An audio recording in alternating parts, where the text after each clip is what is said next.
Little Italy is an interesting neighborhood in an interesting place right now. It was like so many downtown neighborhoods, once upon a time a Jewish neighborhood that then became the heart of the Italian community in Toronto.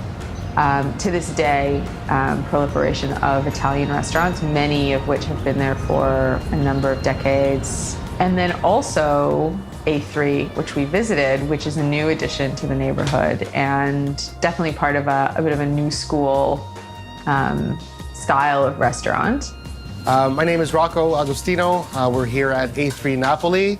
I am the executive chef. A3 Napoli is Neapolitan street food.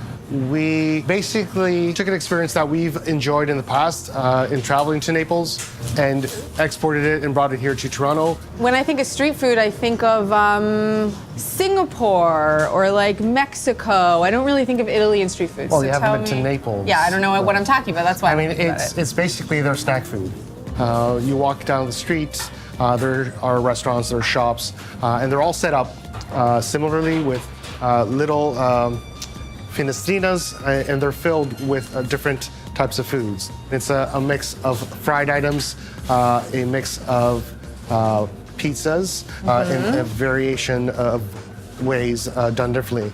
Our bat, or our batalocchio in Italian, is filled with traditional ingredients that you would find in a traditional pizza fritta in Naples. So ricotta, provola, and then we add ciccioli, which is like a pork tureen, exactly that we've sort of chopped up. This is where the traditional ingredients get added. I mean, you add a bit of tomato sauce to it. Very and little. a leaf of basil. Ooh. At this point here, what you're trying to do is seal the ends, right? Gonna like punch it down. We reserve this fryer for the pizza fritas. It's shallower. This allows for the pizza fritta to fry a lot quicker. Don't you love that sound? I do love that sound.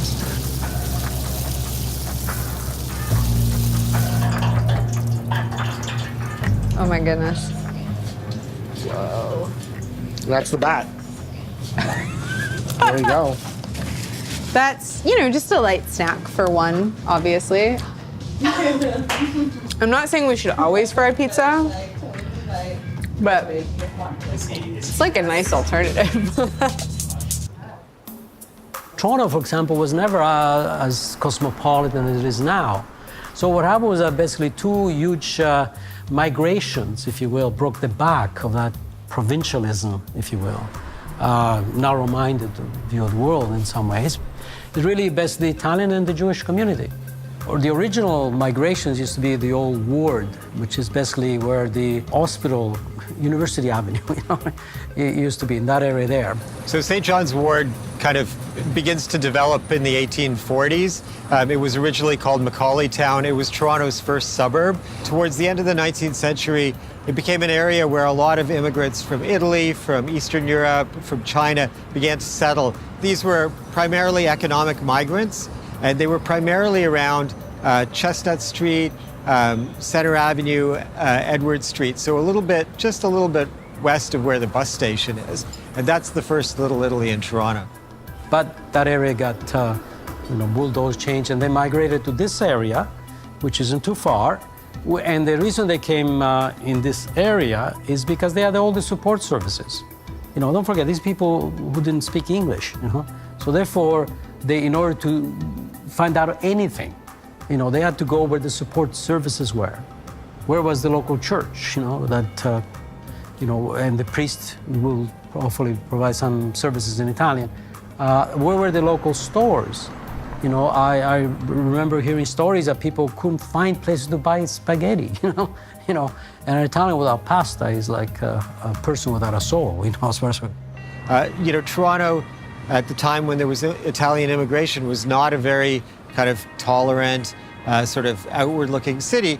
There was suspicion. There were fights. There was racism directed towards the Chinese. So it was better and safer to cluster. And then it also creates economies of scale for the businesses. So there were small Italian groceries, and so these kind of businesses sort of had their customers right at hand.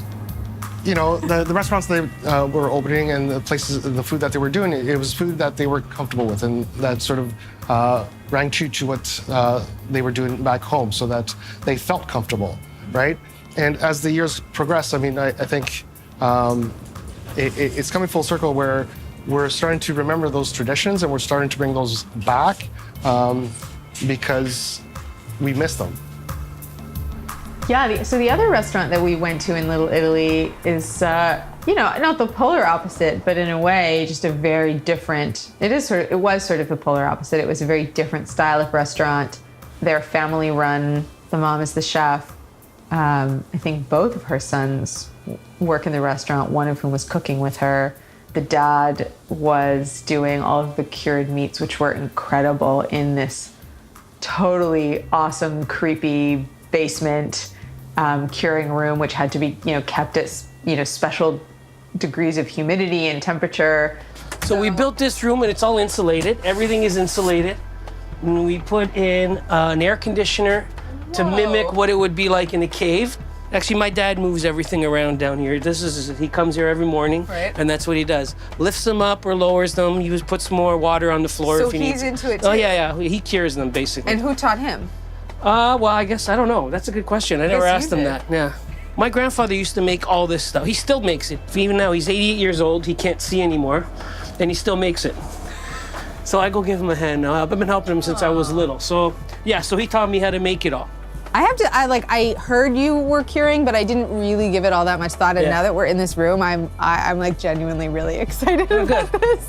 So this one is the Genoa. You can see by the peppercorns inside and by the color. It's so good. So what are you serving it with in the restaurant? We serve it on a charcuterie plate. So you get 4 different kinds of charcuterie, 4 different kinds of cheese. And we serve a little pickle plate with it and some mixed olives.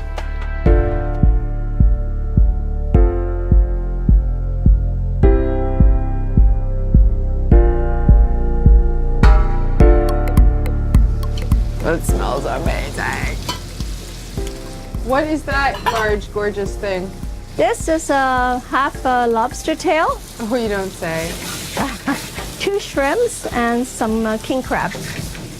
This is food that, you know, she's cooking from scratch. Her teacher was her mother, who is from Calabria, but not everything on her menu is, you know, strictly Calabrese. Oh my God, I can smell it. I do the last finale. I like this, it's my favorite part. Then, just shake it off.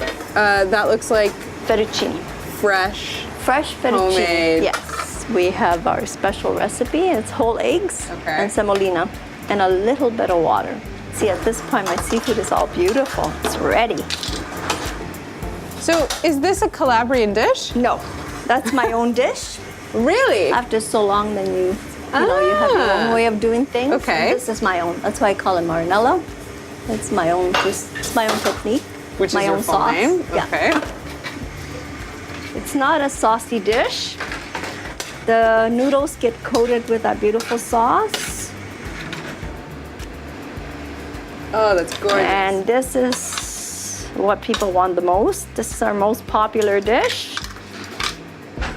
I feel like this dish is like, you know, it's your thing, it's your own thing. Yes, You're it is. obviously influenced by your roots, your parents' roots in Italy, but Yes.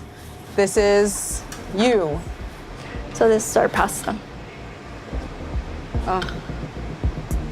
That is beautiful. Oh my goodness. Okay, this is like an incredibly decadent thing to be doing.